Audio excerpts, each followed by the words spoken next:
People visit Venice for its picturesque bridges, St. Mark's Basilica and the famous glassmaking island of Murano. This gentleman, however, escapes most people's notice. His name is Bartolomeo Colleoni, and he was one of the most famous condottieri of the 15th century. The Condottieri were Italian mercenary leaders and military entrepreneurs. In their golden age, they controlled much of Italy's military power, and it was almost impossible to wage war without them. Their enemies feared their battle prowess, and their allies appreciated their support, but both were equally wary of their capriciousness. Let's explore how these influential military entrepreneurs shaped Italy's history and how they dominated its battlefields.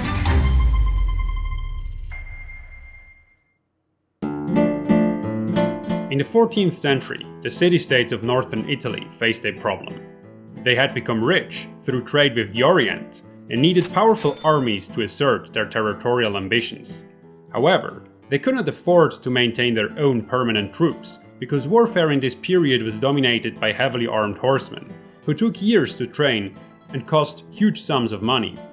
The historian David Parrott explains their dilemma, quote, "For fighting and winning offensive wars, the brutal choice was between creating a permanent, specialized military force directly under the authority of the ruler, or hiring mercenary companies." End quote. Mercenaries were expensive as well, but costs could be managed by hiring them only for a limited time. Of course, this also meant they were not always available when needed. The search for a solution to this problem shaped the military situation in Italy for decades, and led the Condottieri to evolve from simple mercenary leaders to military entrepreneurs. There were more than enough mercenaries in Italy. Attracted by the region's wealth, men-at-arms from all over Europe moved to the peninsula.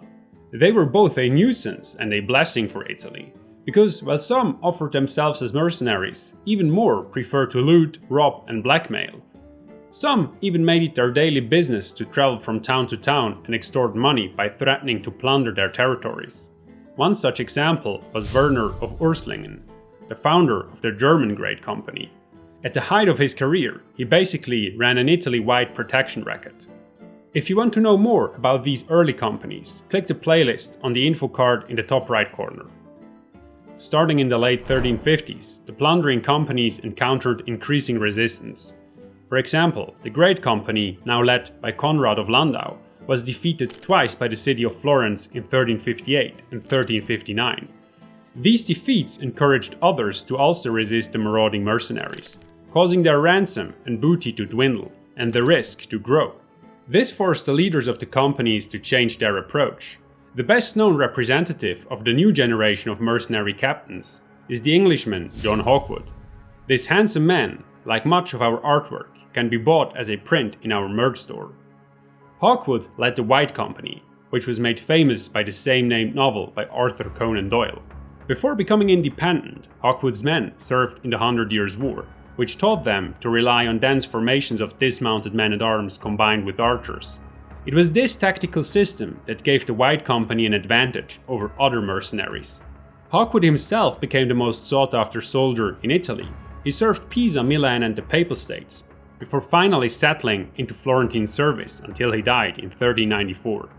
Hawkwood's career shows that the Italian mercenary system was changing, with captains becoming increasingly linked to specific states. Mercenaries were slowly becoming military entrepreneurs.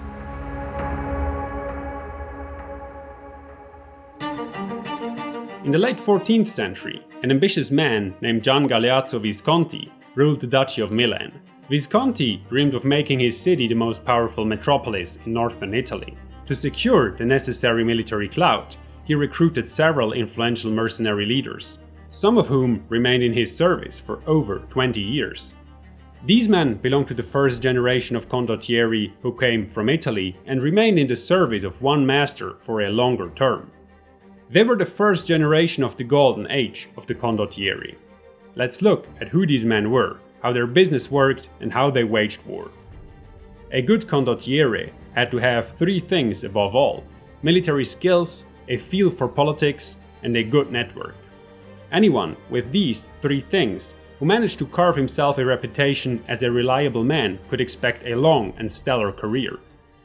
The Attendolo family is an outstanding example. They owned estates in the Romana region, but didn't belong to the nobility. One of their sons, Muzio Attendolo, joined the Condottieri Alberigo da Barbiano as a young man, and worked his way up the ranks until he owned his own company. When Muzio died, his son, Francesco, inherited the company. He led it so successfully that the Duke of Milan gave him the hand of his 5-year-old daughter and heir, Bianca Maria Visconti, to tie him to the Duchy of Milan. After the death of his father-in-law, Francesco became Duke of Milan, and with that, one of Italy's most influential men. His family, now nicknamed Sforza, from Italian force or power, became one of Italy's leading noble houses. But careers like this were an exception, as most of the Condottieri were of noble birth. Usually, only nobles had the necessary social and economic capital to recruit and maintain troops. The Condottieri were hired by states and wealthy individuals to raise, organize, and lead mercenary armies on their behalf. This made them military entrepreneurs in the truest sense. In most cases, their service worked something like this. The conditions of employment, most importantly the amount of pay, duration of service, and number of men, were agreed upon in a contract, a condotta, which is where the term condottiere comes from. The employer then paid in advance, usually around a third to half of the agreed pay, which the condottiere used to prepare his troops. He had to bring the numbers up to the required levels, equip them, and transport them to their deployment location. Because all of this was very expensive, the condotta was only considered activated once the advance was paid. However, the condottiere also had to be able to maintain his troops himself. Condottieri occasionally found themselves without pay, which could prove fatal if they couldn't pay and provide for their men. After all, who hires a mercenary leader without mercenaries? Cooperation between the cities and the condottieri rarely went smoothly. The most frequent issue was pay. The condottieri were notorious for using their military superiority as leverage to secure better terms, while the cities tended to fall behind on their payments. When this happened, the condottieri did not hesitate to obtain their pay through other means. For example, when Florence dismissed Alessandro Sforza before his contract ran out, he compensated himself for the outstanding pay by robbing a Florentine merchant caravan. Given the military superiority of the condottieri, cities had few options for enforcing the agreed terms of a contract. If possible, they hired several companies to play both ends against the middle in the event of a dispute. But only larger cities could afford this tactic. One of the few alternatives was to threaten the condottiere personally or, in extreme cases, even get rid of him.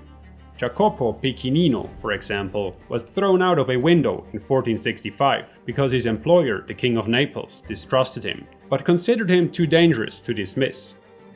However, such cases were rare. Much more often, differences were settled by dismissals or fines.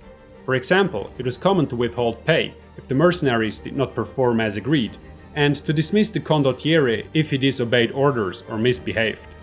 For the cities, the best way to ensure smooth cooperation was always to pay regularly and in accordance with the contract. The primary method of payment was cash. The sums involved were so enormous that many cities had to strip their treasuries to pay the condottieri. Part of this went toward operational costs, but there was usually a tidy sum left for the condottiere himself.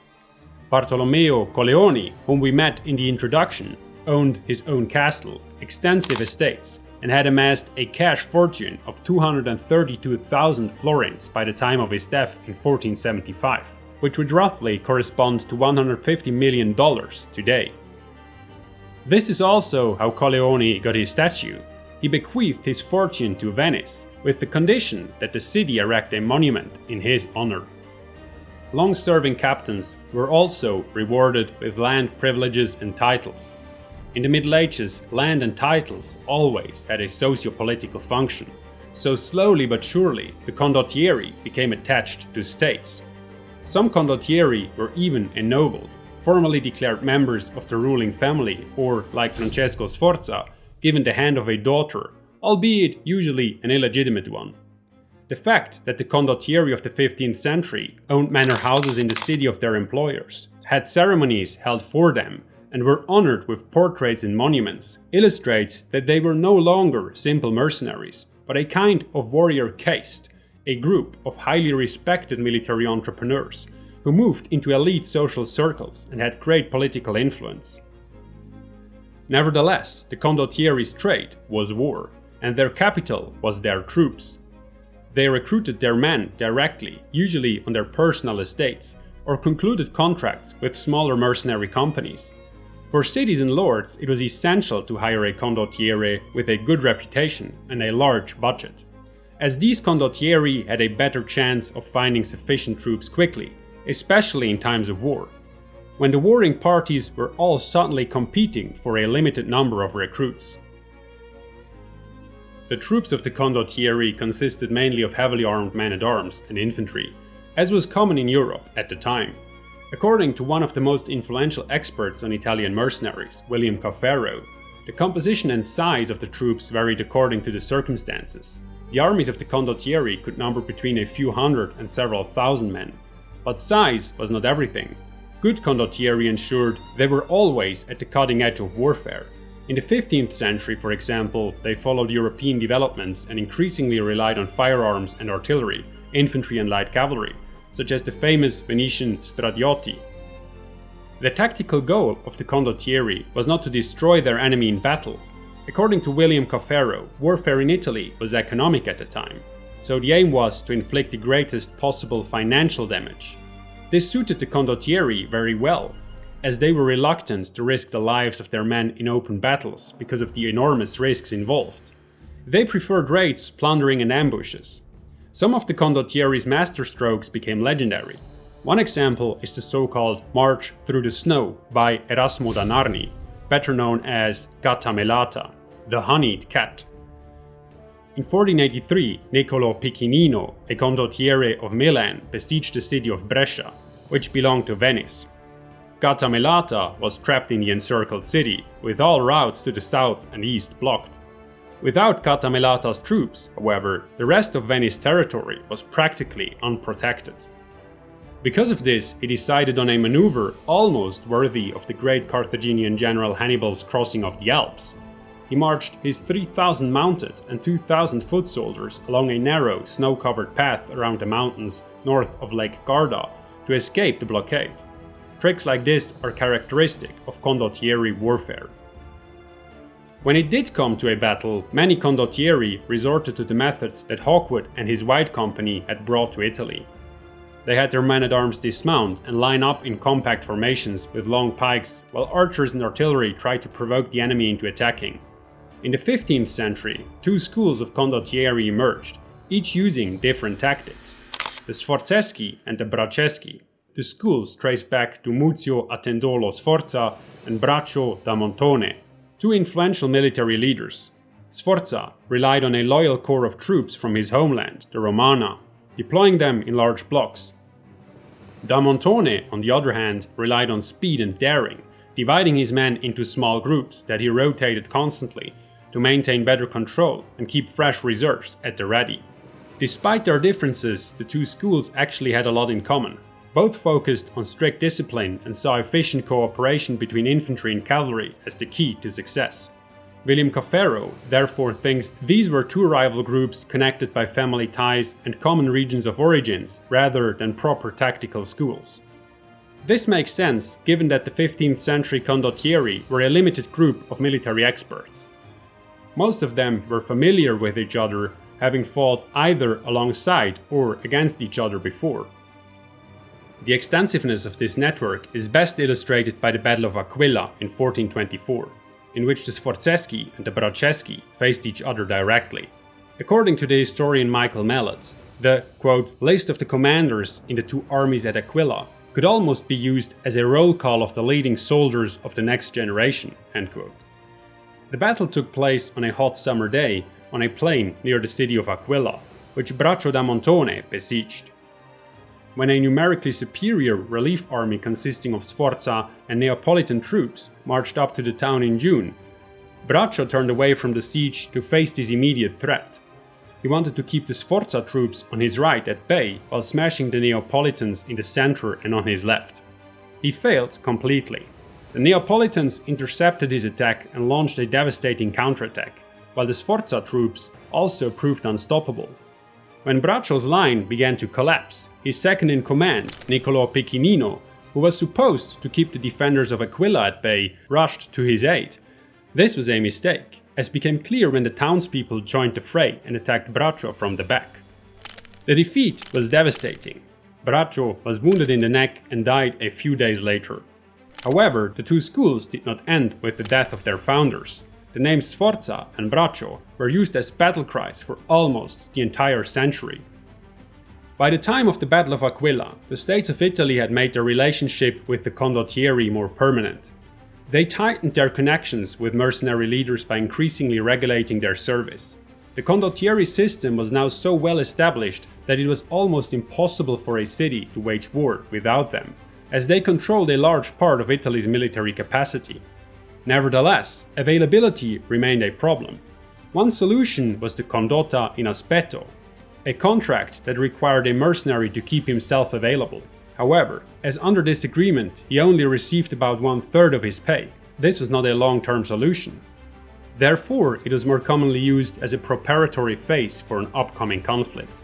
The only way for the city-states to really solve the problem was to bind the mercenaries to themselves more permanently.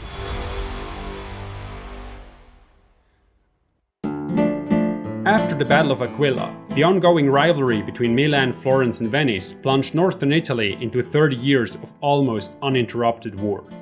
According to Michael Mellett, this finally led to a solution for the availability problem.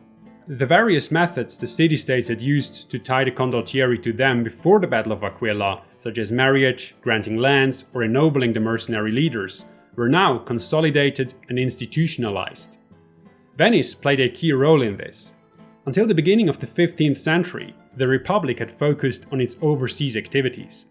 When it began to expand its territories in Italy and quickly conquered Friuli, Brescia and Bergamo, it needed permanently available troops more than ever. As mercenaries were still the most sensible option, Venice expanded the condotte in aspetto into a system of regular, renewable contracts and arranged the necessary administration and infrastructure. Permanent quarters were set up, wages were paid in several small amounts instead of one lump sum, and the military administration was expanded to control and coordinate the mercenaries' activities. Particularly important were the so-called collaterali, officials responsible for the administration of the army. Unlike the provveditori, who had performed this task in the 14th century, they remained in office permanently, ensuring continuity. According to Mellett, the Republic created the structures for a standing army and applied them to mercenary troops. The other northern Italian states quickly followed Venice's example. Naples, the Papal States, and the rest of southern Italy, on the other hand, found it difficult to establish firm structures due to their unstable political situations. There, the condottieri continued to follow old patterns. Their alliances were fluid, they served the highest bidder, and they preferred plundering over permanent employment. Those who nevertheless managed to make a name for themselves moved north. In Venice, Milan and Florence, it soon became customary to set the term of service to a minimum of 6 months. De facto, however, most condotta were now repeatedly extended, so that many condottieri remained in the service of the same lord for years. Niccolò Piccinino, for example, led Milanese armies for 20 years, and Gattamelata served Venice for almost his entire career. With just one business partner, the mercenaries slowly became regular soldiers. The issue of costs was also resolved by establishing 2 pay scales, one for active service and one for garrison service, which was usually about half. This finally solved the availability issue. The troops were ready when needed and could be quickly dismissed when they were no longer required. This domestication of the condottieri, as William Caferro calls the process, did not detract from the personal status of the mercenary leaders. On the contrary, their reputation became a decisive tool for self-promotion. They became more integrated into society and often received better conditions.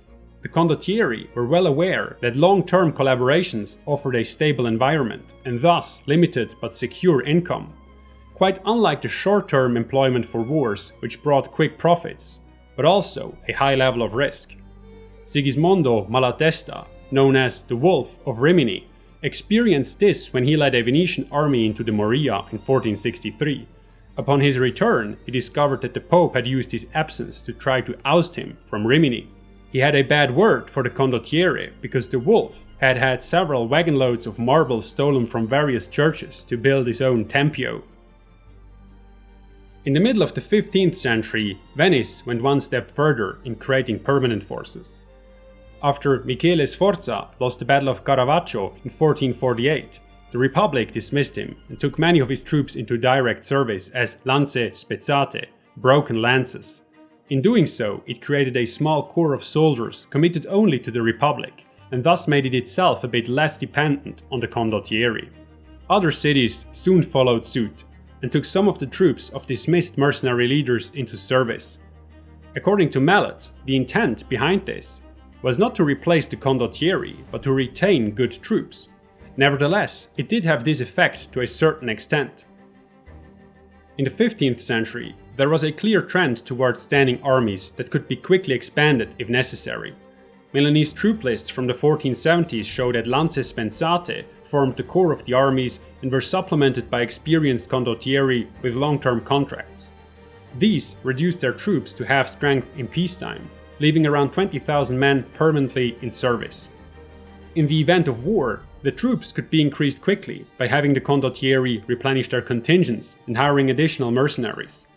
Other city-states handled this in a similar fashion. It seems this system was a workable compromise. It was affordable and guaranteed the permanent availability of troops. This, finally, solved the problem of the city-states of northern Italy. In the late 15th and 16th century, Italy's economic and technological lead melted away. France, Spain and the Holy Roman Empire had their eyes on the Italian peninsula and fought over it in the Italian Wars. These wars saw one of the last great and probably the most famous condottieri, Giovanni dalla Bande Nere, who was celebrated as a national hero during his lifetime. But while the most famous member of its trade made his career, the condottieri were already on the decline. Soon, Italy's condottieri were increasingly integrated into the state armies and gradually replaced by volunteers and conscripts. In the 16th century, generals like Alessandro Farnese, known as the Duke of Parma, Ambrogio Spinola or Ottavio Piccolomini, were still referred to as condottieri, but they were something else entirely. These men were no longer military entrepreneurs in Italy, but Italian generals fighting for foreign powers such as the Spanish or Austrian Habsburgs. But that is a topic for a future video. For now, we just want to thank you for watching. If you have any unresolved questions, feel free to comment down below or have a look at the bibliography in the description box. We hope you enjoyed the video, and if you did, consider liking the video. This is the easiest way to support us because it tells YouTube that the video is valuable. If you want to support us even more and become part of our project, consider looking at our Patreon page.